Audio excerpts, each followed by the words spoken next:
तो जय हिंद दोस्तों, मैं हूं आशीष और हम कर रहे थे चैप्टर नंबर 13 कोड प्रॉपर्टीज ऑफ ए सर्कल। बोले तो चैप्टर नंबर आपके पास 13 था, class 9 mathematics RS Agarwal ICSE board से। और ऑलरेडी हमने अप टू क्वेश्चन नंबर 24 तक कंप्लीट कर लिया था। और चलिए अब हम स्टार्ट करते हैं क्वेश्चन नंबर 25 टू ऑनवर्ड। और आज जो आपके पास ये जो चैप्टर है वो आपके पास फिनिश हो जाएगा। So let's start with question number 25। तो उससे पहले आप लोगों को बता दूं, फटाफट जल्दी से चैनल को सब्सक्राइब कर लीजिए अगर कोई न्यू स्टूडेंट है, और साथ ही वीडियो को लाइक करके शेयर कर दीजिएगा। तो क्वेश्चन नंबर 25 में क्या था, A B and C D are two parallel chords of a circle and line L is the perpendicular bisector of A B so that L is the perpendicular bisector of C D also. तो समझिएगा यहाँ पे जो चीजें हैं उस चीज को बहुत अच्छे तरीके से समझने की कोशिश करते हैं। आपके पास एक सर्कल है, ठीक है, उसमें क्या था, टू इक्वल कोड्स हैं। क्या है, टू इक्वल कोड्स हैं। तो लेट से, अच्छा इक्वल नहीं बोला, पैरेलल बोला, सॉरी। तो आपके पास दो पैरेलल कोड्स हैं, एक आपके पास ए बी है और दूसरा आपके पास सी डी है, ठीक है। और दूसरा कहा जा रहा है एक लाइन है जो कि ए बी पे परपेंडिकुलर है, परपेंडिकुलर बाइसेक्टर है, नॉट ओनली परपेंडिकुलर है, क्या है, परपेंडिकुलर बाइसेक्टर है। तो यहाँ पे कहीं पे सेंटर होगा और 100% इसको सेंटर से पास होना पड़ेगा। आप बताता हूँ क्यों, क्योंकि ये लाइन आपके पास एल है। अब मेरी बात ध्यान से सुनिएगा, इनका कहना है कि ये जो ए बी है और ये जो सी डी है वो पैरेलल है। दूसरी चीज इनका जो कहना है वो ये है कि ये जो लाइन है वो इसका परपेंडिकुलर बाइसेक्टर है, ए बी का परपेंडिकुलर बाइसेक्टर है, मतलब परपेंडिकुलर भी है और ये वाला लेंथ भी इक्वल भी है। तो परपेंडिकुलर बाइसेक्टर कब होगा, जब वो सेंटर से पास होगा। इसीलिए मैंने क्या करा, इस वाले लाइन को, एल लाइन को हमने सेंटर से पास करवा दिया। अब हमें ये प्रूव करना है कि ये जो लाइन जा रहा है, ऊपर जो जा रहा है, वो सी डी का भी परपेंडिकुलर बाइसेक्टर है। तो चलिए सबसे पहले आपको गिवन में यहाँ पे डाल देना है। क्या डालना है, तो यहाँ पे गिवन है A B and C D are two parallel chords circle with centre O L is the perpendicular bisector of A B. इतना आपको लिखना है। उसके बाद आपके पास टू प्रूव में लिखना है। टू प्रूव में क्या लिखोगे, टू प्रूव में, तो टू प्रूव में आपको लिखना है L is the perpendicular bisector of C D. ये अपने को प्रूव करना है। अब चलिए, अब हम डायरेक्टली प्रूफ पे चले जाते हैं, प्रूफ दे देंगे हम। तो प्रूफ के लिए समझते हैं इस चीज को। यहां से यहां पे आपको समझ में आ रही है एक चीज की, A B and C D are parallel, ये चीज समझ में आती है आपको, है ना। A B and C D are parallel, ये दोनों गिवन है। तो यहाँ पे जो एंगल बन रहा है, चलिए यहाँ पे कुछ इन्होंने नेमिंग कर रखा है क्या, जस्ट लेट मी चेक।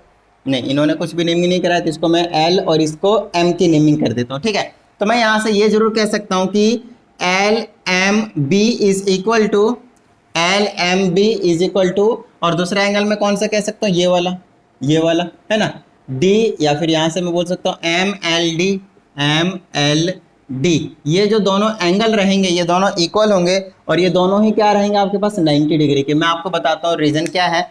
क्योंकि देखिएगा, अगर ए बी और सी डी पैरेलल है और एक लाइन में परपेंडिकुलर है, तो दूसरे वाले पैरेलल लाइन पे भी परपेंडिकुलर होंगे। क्या इतनी बात समझ में आती है। तो यहां से अपने को ये समझ में आ गया कि जो एल है वो परपेंडिकुलर है किस पे, सी डी पे।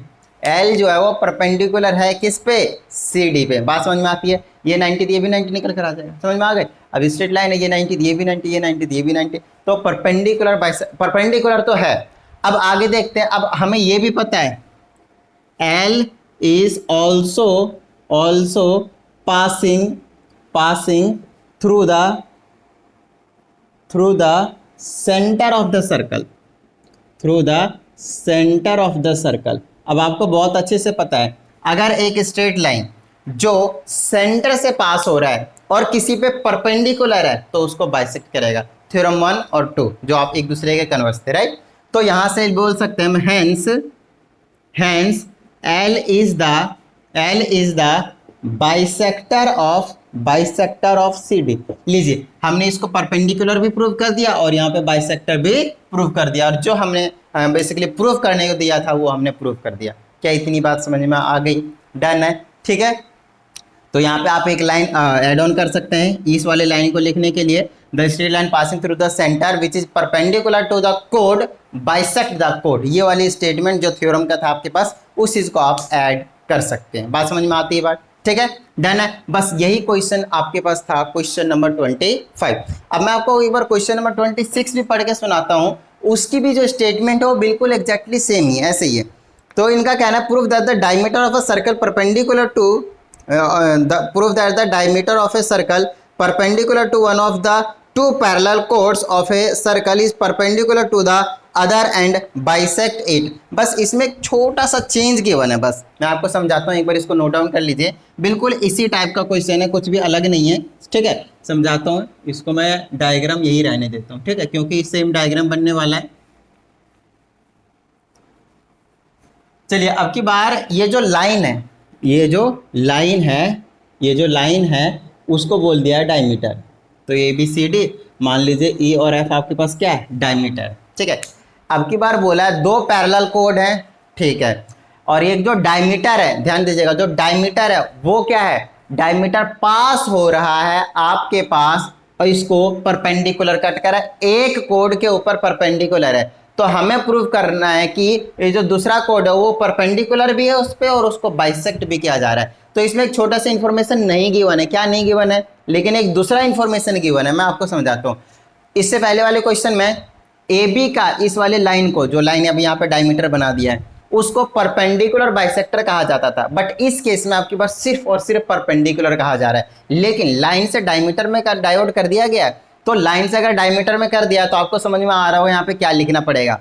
यहाँ पे लिखना पड़ेगा as this line is perpendicular to A B, basically diameter is perpendicular to A B and diameter always passes through the centre, therefore it will also bisect the कोड A B. लीजिए अब ये perpendicular bisector बन गया, ये वाला line, आगे का सेम काम, फिर ये भी क्या हो जाएगा, परपेंडिकुलर बाइसेक्टर। क्वेश्चन नंबर 25 समझ में आती बात। तो इसको थोड़ा सा क्वेश्चन घुमाया गया और ज़्यादा कुछ नहीं है। तो उम्मीद करता हूँ ये क्वेश्चन आप लोग कर लीजिएगा। फिर भी कुछ डाउट आता है तो कमेंट बॉक्स ओपन है, कमेंट करके बता दीजिएगा, ठीक है। चलिए अब चलते हैं हम क्वेश्चन नंबर 27 के पास। कहता है prove that the diameter of a circle which bisect the code of a circle also bisect the angle subtended by the code at the centre. Prove that the diameter of a circle, इसका मैं एक बार diagram बना देता हूँ फटाफट। Prove that the diameter of a circle which bisect the code, तो एक code को डायमीटर जो है बाइसेक्ट कर रहा है, ठीक है, बाइसेक्ट कर रहा है। Also bisect the angle subtended by the code at the centre, तो कोड द्वारा जो सेंटर पे एंगल बन रहा है उसको भी बाइसेक्ट करता है, ऐसा अपने को प्रूव करना है। मतलब ये वाला एंगल और ये वाला एंगल इक्वल होंगे, ऐसा अपने को प्रूव करना है। समझ लीजिए क्या दिया हुआ है, मान लीजिए ए बी एक कोड है और सी डी आपके पास एक डायमीटर है। तो ये जो सी डी डायमीटर है ना, वो यहाँ पे एम कर देता हूँ और ये सेंटर ओ कर देता हूँ। ये जो ए बी कोड है उसको बाइसेक्ट कर रहा है, ठीक है, इसको क्या कर रहा है, बाइसेक्ट कर रहा है। अच्छा, अगर ये बाइसेक्ट कर रहा है, ठीक है, बहुत अच्छी बात है, तो हमें ये प्रूव करना है कि ये जो कोड सेंटर पे जो एंगल सबटेंड करेंगे, ये वाला एंगल और ये वाला एंगल, उसको भी बाइसेक्ट करेगा। मतलब ये एंगल को आपको इक्वल प्रूव करना है और कुछ नहीं। और आपको बहुत अच्छे से पता है कि इक्वल प्रूव करने के केस में जब दो ट्रायंगल बनते हैं तो हम कॉन्ग्रुएंसी का रूल का यूज करते हैं। तो कॉन्ग्रुएंट कर देंगे इस ट्रायंगल और इस ट्रायंगल को और हमारा काम बन जाएगा, ठीक है। चलिए एक चीज आपको पता है कि ये जो लाइन है वो बाइसेक्ट कर रहा है ए बी को, साथ ही वो पास हो रहा है सेंटर से। Why? Because this line is a diameter, diameter always passes through the centre. तो ये जो लाइन हो, यहाँ पे जो एंगल बनेगा मतलब वो परपेंडिकुलर बाइसेक्टर होगा, नॉट ओनली द बाइसेक्टर। तो ये वाला 90 डिग्री होगा, ये भी आपको बहुत अच्छे से पता है। अब क्या कीजिए, इस ट्रायंगल और इस ट्रायंगल को ले लीजिए, यहाँ पे लिख दीजिए in triangle AOM and triangle BOM। अब इन दोनों ट्रायंगल में फटाफट बोल दीजिए OA is equal to OB, angle OMA is equal to angle OMB।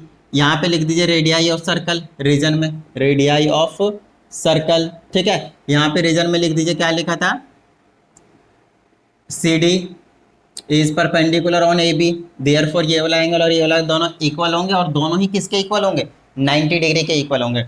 उसके बाद है आपके पास बाइसेक्ट करता है तो ये और ये दोनों इक्वल होंगे, या फिर ये भी कह सकते हैं ये वाला आपके पास कॉमन है तो OM is equal to OM कर देता हूँ मैं, OM is equal to OM, इसको मैं कॉमन बता देता हूँ।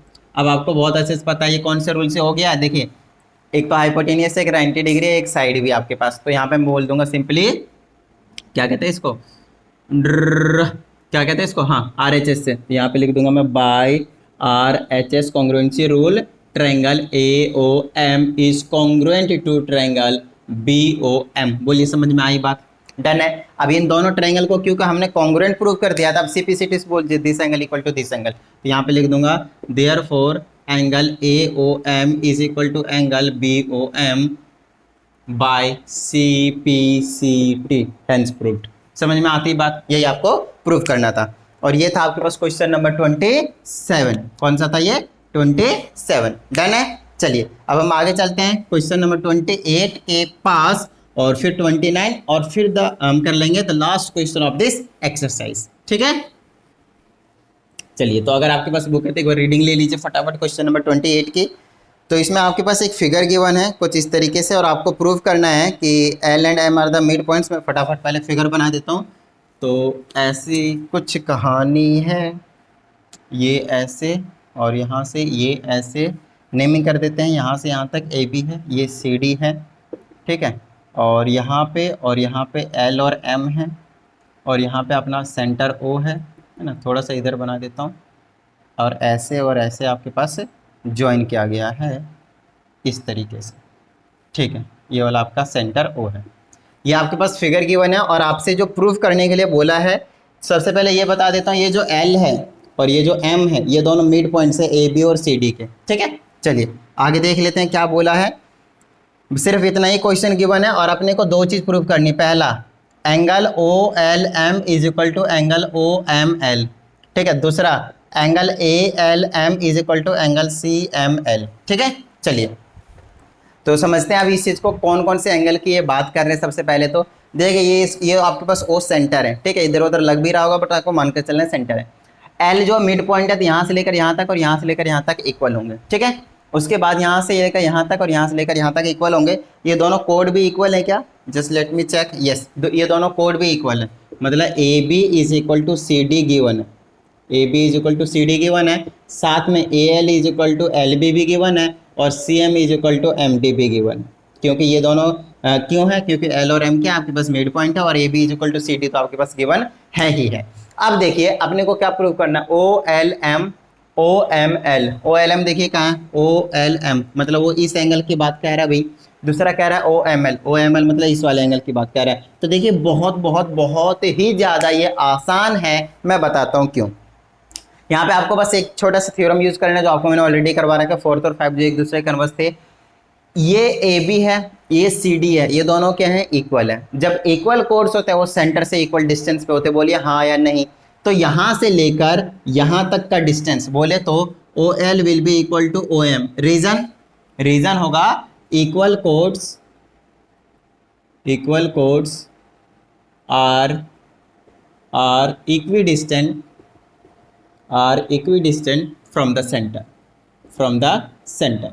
ये बात आपको बहुत अच्छे से पता है कि दो अगर इक्वल कोड्स है तो सेंटर से इक्वल डिस्टेंस पे होंगे। अब ऐसा मैंने क्यों किया, ये वाले दोनों साइड को मैंने क्यों इक्वल किया? क्योंकि ठीक इन्हीं के अपोजिट वाले एंगल को अपने को प्रूव करना है इक्वल।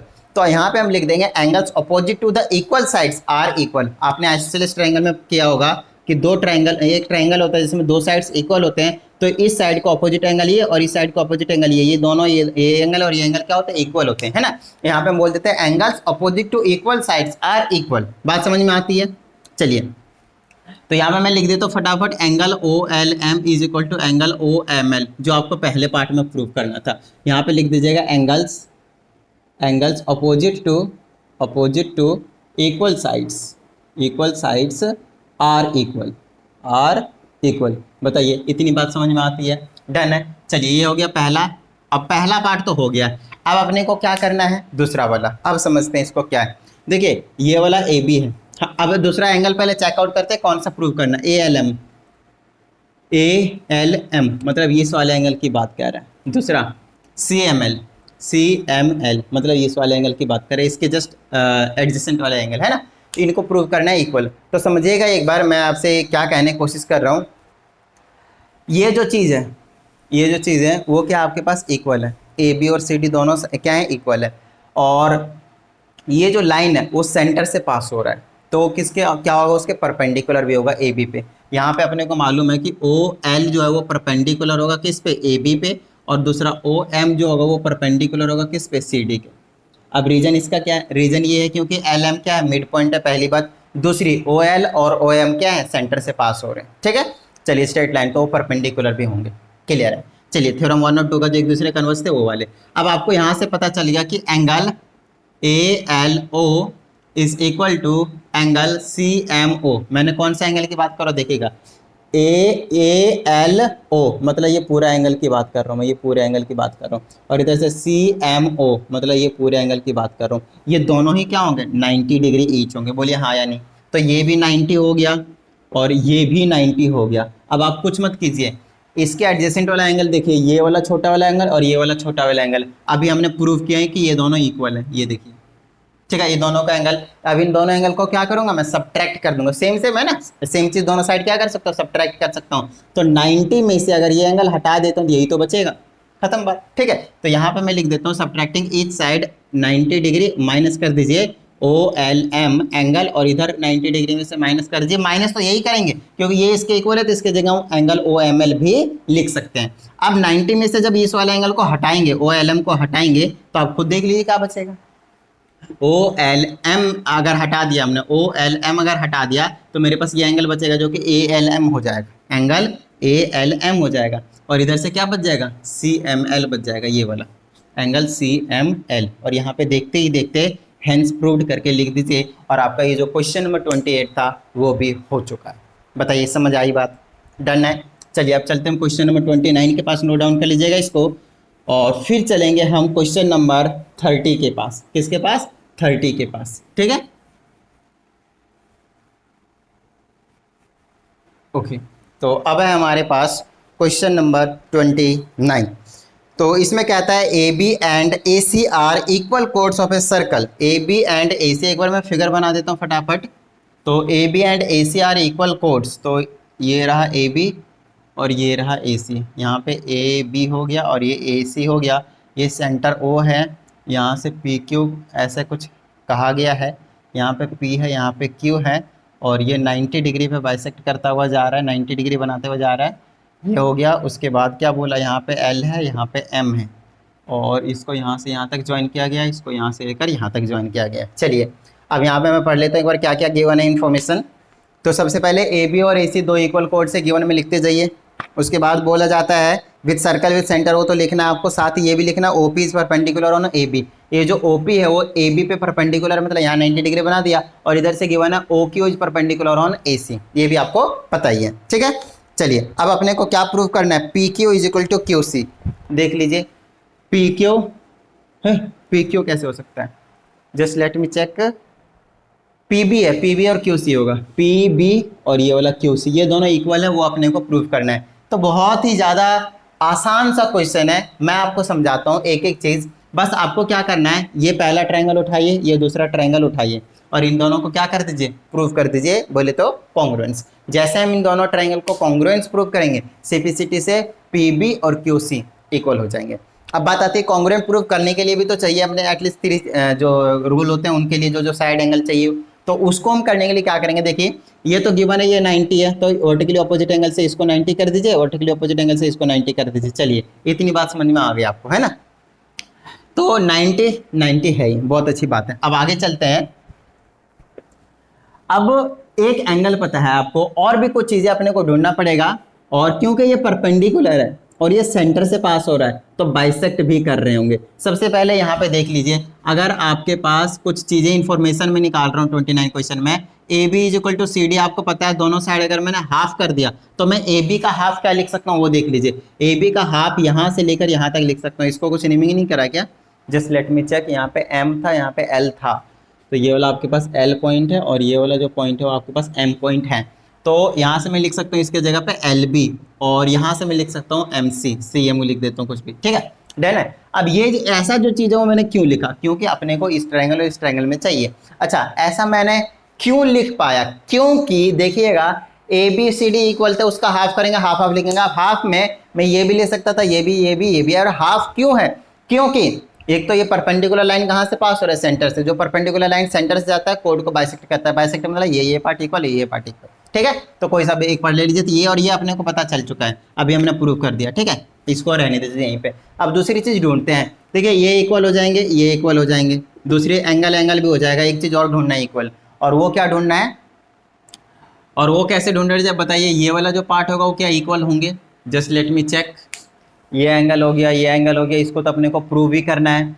और ये वाला पोर्शन O से लेकर, ये रेडियस है ना, यहाँ से लेकर यहाँ तक रेडियस है और ये वाला दोनों इक्वल होंगे तो ये वाला पोर्शन भी इक्वल होगा। मैं बताता हूँ, चलिए दूसरा बात बता देता हूँ। O Q is equal to O P, बताइए ये इक्वल है या नहीं। यहाँ पे रीजन में दे दूंगा मैं रेडियाई ऑफ सर्कल, क्या दे दूंगा, रेडियाई ऑफ सर्कल। चलिए ओ क्यू और ओ पी ये दोनों इक्वल है। आप बस आप मुझे बताइए अगर ए बी और ए सी दोनों इक्वल हैं, ध्यान दीजिएगा, अगर ए बी और ए सी दोनों इक्वल है तो ये जो ओ एम है और ओ एल है, O L is equal to जो ओ एम है वो इक्वल होंगे। रीजन क्या दूंगा, equal codes are equidistant from the center of the circle,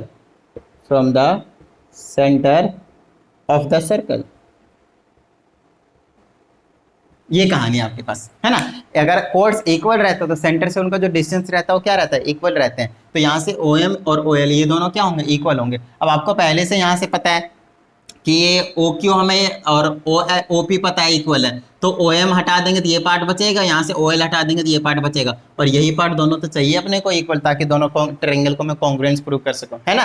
चलिए तो यहाँ पे अपने को पता है ओ क्यू, तो ओ क्यू में से सब्ट्रैक्ट कर दीजिए क्या, ओ एम, और इधर ओ पी में से सब्ट्रैक्ट कर दीजिए क्या, ओ एल, क्योंकि ओ एम और ओ एल दोनों क्या है आपके पास, इक्वल है। इक्वल चीजें दोनों साइड में सब्ट्रैक्ट कर सकता हूँ। तो यहाँ पे क्या बच जाएगा, यहाँ बच जाएगा आपके पास क्यू एम बच जाएगा, और इधर क्या बच जाएगा आपके पास, पी एल बच जाएगा। चलिए क्यू एम और पी एल भी इक्वल हो गया, तो इसको फर्स्ट और इसको सेकंड की नेमिंग कर दीजिए, यहाँ पे अभी हम यूज करेंगे। अब ट्रायंगल ले लीजिए ये वाला और ये वाला, तो यहाँ पे लिख दीजिए इन ट्रायंगल, पहला का नाम क्या कर दूं, सी क्यू एम, एंड दूसरा ट्रायंगल ले लीजिए बी पी एल। क्या बात है, ठीक है। चलिए अब इन दोनों ट्रायंगल में फटाफट कर दीजिए C M is equal to L B या फिर बी एल। चलिए दूसरा क्या है, ये चीज़ अभी हमने प्रूव करा था, यहाँ से L V B L same है ना। दूसरा क्या आपके पास, ये वाला Q M is equal to P L, ये दोनों ही अबव प्रूव्ड में डाल दीजिए, अभी अभी हमने प्रूव किया है ना, अभी अभी हमने दोनों चीज़ को प्रूव किया ना। तीसरा एंगल तो एम के जगह ऐसे लिख दीजिए एंगल क्यू एम सी, और यहाँ से लिख दीजिए एंगल पी एल बी, ठीक है। ये दोनों क्या है आपके पास 90 डिग्री, इनका रीजन क्या दीजिएगा, वर्टिकल अपोजिट एंगल कर दीजिए, या फिर ये बोल दीजिए कि ये जो है परपेंडिकुलर है, इस पे खत्म बात, ठीक है। तो ये हो गया आपके पास आरएचएस से, देख लिए राइट एंगल है, आरएचएस तो होगा ही, साइड एंगल साइड होगा क्योंकि हाइपोटेन्यूज इक्वल नहीं, ध्यान दीजिएगा। तो साइड एंगल साइड, तो यहाँ पे लिख देंगे by side angle side triangle C Q M is congruent to triangle B P L, और उसके बाद बोल दीजिए सी पी सी टी से Q C is equal to P B.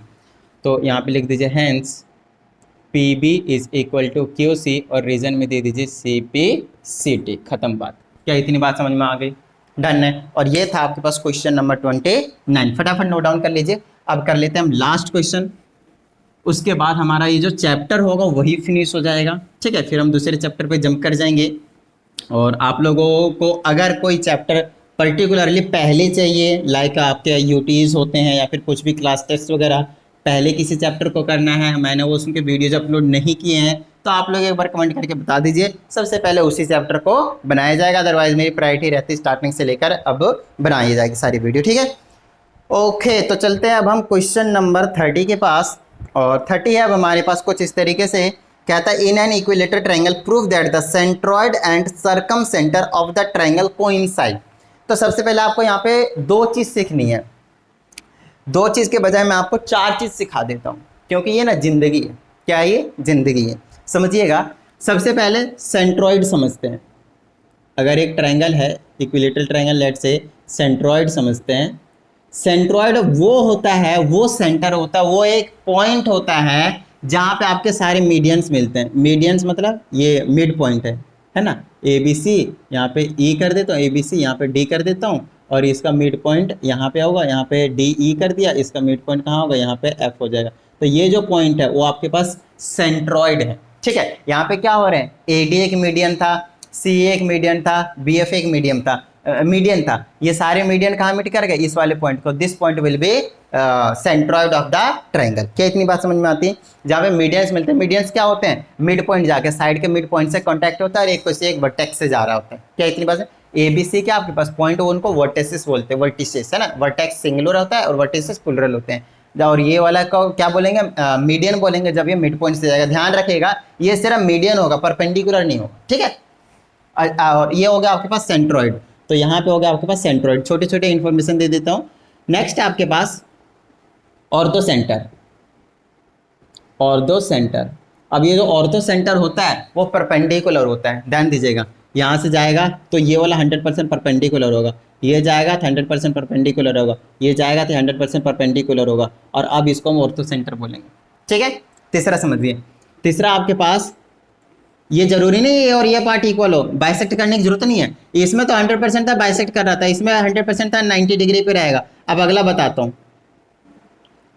अगले केस में क्या रहता है, ये 90 डिग्री पे भी होता है और बाइसेक्ट भी करता है, और इसको कहते हैं हम सर्कम सेंटर, इसको कहते हैं हम सर्कम सेंटर, ठीक है। और एक और होता है जिसको हम कहते हैं इन सेंटर। अब इन सेंटर क्या होता है उस चीज को समझा देता हूँ। जैसे एक ट्रायंगल आपके पास ए बी सी, अगर इसके वर्टिसेस एंगल को कट करता हो, बाइसेक्ट करता हो, नॉट कट करता हो, बाइसेक्ट करता हो, और कहीं पे भी मिट करता हो, तो मान लीजिए ये डी है, ये ई है, एफ है, ये एंगल इक्वल है, ये एंगल इक्वल है, ये एंगल इक्वल है, तो इसको हम इन सेंटर कहते हैं। क्या कहते हैं, इन सेंटर। इस वाले पॉइंट को क्या कहेंगे, इन सेंटर है। अब इन चारों में एक कॉमन है, इसमें सेंट्रोइड नहीं लिखा मैंने, चलिए सेंट्रोइड लिख देते हैं।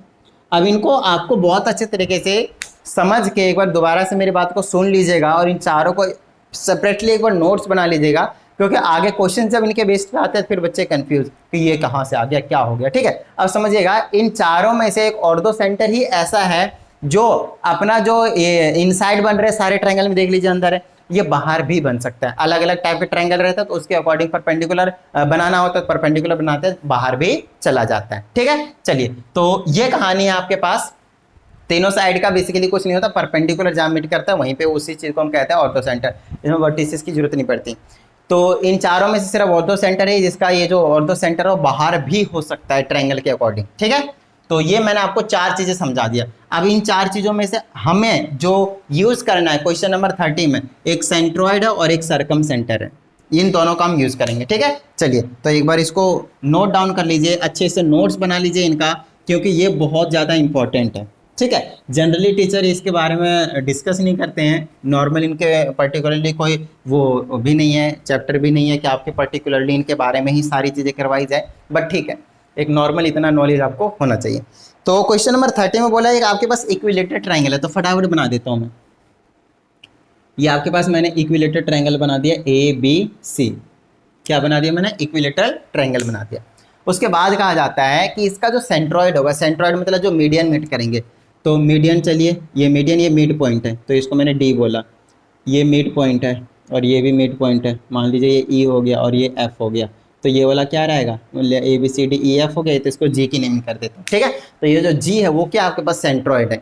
अब दूसरा मैं सर्कम सेंटर बना रहा हूँ, ठीक है। सर्कम सेंटर क्या होते हैं, सर्कम सेंटर परपेंडिकुलर भी होता है, बाइसेक्टर भी होते हैं। तो देखिए, ये तो आपके पास बाइसेक्टर ऑलरेडी है, तो मैं परपेंडिकुलर कह दूंगा, इसको परपेंडिकुलर कह दूंगा, मतलब ये इन्फॉर्मेशन आपको गिवन है। तो ये इन दोनों का जो ये जो पॉइंट है वो कॉमन है, कोइंसाइड कर रहे हैं, सेम जगह जाकर मीट कर रहे हैं, किसका, सेंट्रोइड भी और सर्कम सेंटर भी, ऐसा हमें प्रूव करना है। तो इसके लिए हम क्या करेंगे पता है, इसकी लेंथ को सबसे पहले इक्वल प्रूव कर दीजिए, एडी लेंथ को, बीएफ लेंथ को और सी लेंथ को, ये जो मीडियन की लेंथ है उसको आप इक्वल प्रूव कर दीजिए। इक्वल प्रूव करने के बाद इक्विलेटरल ट्रायंगल की एक प्रॉपर्टी होती है कि अगर ये मीडियन और यहाँ पे कहीं पे सेंट्रोइड है, तो इधर वाला अगर 20 है तो इधर वाला 10 होगा, मतलब 2:1 में डिवाइडेड रहते हैं। क्या रहते हैं, 2:1 में डिवाइडेड रहते हैं, ये वाला और ये वाला, ठीक है। ये वाला रेशियो 2, ये वाला रेशियो 1, 2:1। इधर वाला डबल होता है तो इधर वाला हाफ होता है, उसी का हाफ होता है। अगर ये आपके पास 6 है तो उसी का ये वाला जो पोर्शन रहेगा आपके पास वो रहेगा आपके पास 3 रहेगा, 2:1 में डिवाइडेड रहते हैं, ठीक है।